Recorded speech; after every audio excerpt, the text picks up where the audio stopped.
और आज जब मैं यहां आया और वहां उद्घाटन हो रहा था, तो सिंगला जी ने मुझे अंग्रेजी में बोला, this is the happiest day of my life. और मैं आपको सच बताऊं, जब मैंने उनकी आंख देखी, आंख में छोटे से आंसू थे। तो ये आपके लिए लड़े हैं, और अगर यहां अस्पताल आया है, गुलाम नबी जी की देन है और सिंगला जी का दबाव है।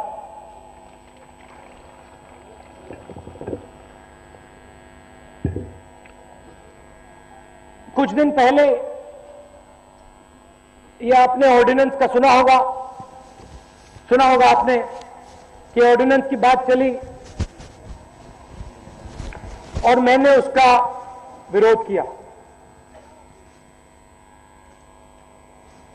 उसके बाद मैं गुजरात गया और गुजरात में जर्नलिस्ट जो हमारे यहां भाई हैं, 5-10 जर्नलिस्ट से मेरी बात हो रही थी, बंद कमरे में बात हो रही थी। वो सवाल पूछ रहे थे और उन्होंने मुझे एक बात बोली। उन्होंने कहा, देखिए, ये जो आपने ऑर्डिनेंस का काम किया, ये बिल्कुल सही काम किया आपने, और हर हिंदुस्तानी आपके पीछे है, मगर विपक्ष कह रहा है कि आपने जो समय चुना वो गलत समय चुना।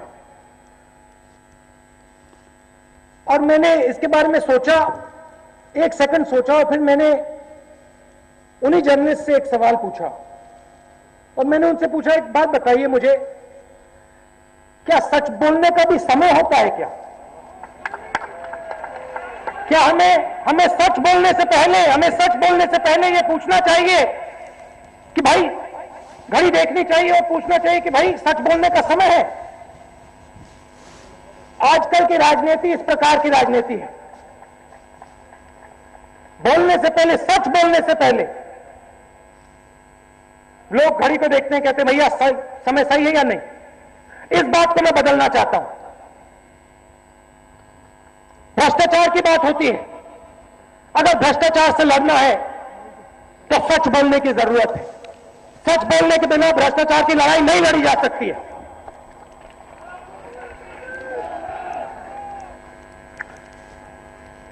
मैं आज आ रहा था और जहाज में था, देरी हो गई, और मैं सोच रहा था कि भाई भाषण में क्या बोलूं। मेरे ऑफिस में लोग मुझे पॉइंट्स दे देते हैं, ये वाले, और मेरी शिकायत करते हैं कि भाई आप पॉइंट्स ले जाते हो मगर उन पॉइंट्स का प्रयोग कभी नहीं करते हो। अगर भ्रष्टाचार से लड़ना है तो सच बोलने की जरूरत है। सच बोलने के बिना भ्रष्टाचार की लड़ाई नहीं लड़ी जा सकती है।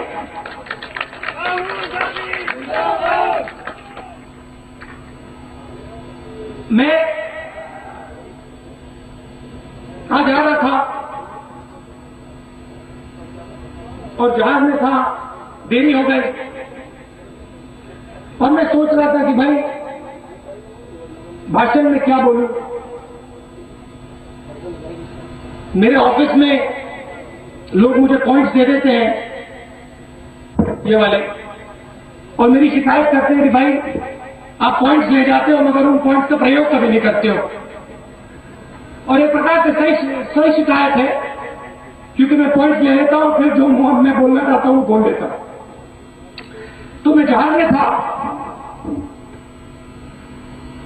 और मौसम, आपने देखा मौसम थोड़ा खराब था, तो मैं सोच रहा था क्या बोलूं, और मेरे दिमाग में एक बात आई। जब मैं छोटा था, मेरे पापा पायलट थे, अमरिंदर सिंह जी भी पायलट थे, सही बात है, और मेरे पापा पायलट थे। और एक बार वो इंडियन एयरलाइंस के पायलट थे, वो एयरपोर्ट गए, फ्लाइट होती थी, जाना पड़ता था, और मेरी मां आई, घबराई हुई थी, और उन्होंने ऊपर देखा, आसमान की ओर देखा, और प्रियंका से मुझसे कहा कि आज मौसम खराब है। मौसम खराब है और तुम्हारे पापा जहाज उड़ा दे, कहीं उनका एक्सीडेंट ना हो जाए। उन्होंने छोटी सी बात बोली और उसके बाद जब भी पापा फ्लाइट पे जाते थे, प्रियंका में ऊपर की ओर देखते थे और कहते थे भैया मौसम कैसा है या नहीं, ठीक है या नहीं, मतलब घबराहट होती थी। मैं आपको ये कहानी क्यों बता रहा हूं, क्योंकि यहां महिलाएं बैठी हैं और प्रदेश को, देश को महिलाओं से शक्ति मिलती है। अगर मां घबरा जाती है तो घर घबरा जाता है, अगर घर घबरा जाता है तो प्रदेश घबरा जाता है। जो हमारी यहां माताएं बैठी है, सही बात है, सही बात है ना। अब पंजाब में शायद ऐसी भी एक भी मां नहीं